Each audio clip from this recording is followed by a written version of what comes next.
you're married, dating, cohabitating, or otherwise paired off with a significant other, it's crunch time, baby. In case all those heart-shaped balloons and chintzy boxes of chocolate prominently displayed at the supermarket haven't given you the hint yet, Valentine's Day is breathing suggestively down your neck. But don't worry, we at Cars.com have some displays of automotive affection to recommend that won't require much planning or prep time. Here are some sweet things you can do for your boo. It's February, and in much of the country, that means winter weather. Wake up a little early, clear the snow and ice off their car, crank the heat, move it to a spot closer to the door so your sweetheart can step out of the house and ride into a nice, warm ride.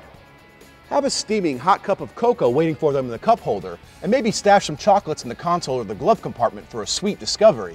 You may want to skip this one if you live in a warm, year-round climate, though. Buy a special car vase online that affixes to the dash and place a rose or your Valentine's favorite flower in it.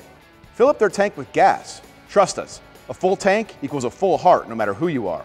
Plus, the last time we checked, gas was still pretty cheap.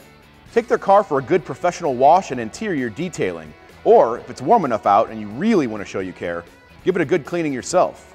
Nothing says I love you like blotting unidentified stains out of upholstery. Make a personalized Spotify playlist of love songs for them to listen to on their commute while thinking of you. A little Marvin Gaye never put anybody less in the mood.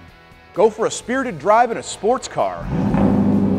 Ford recently commissioned a study showing that being behind the wheel of a high-performance machine registered an intensity rating far exceeding such amorous activities as kissing, salsa dancing, and watching Game of Thrones.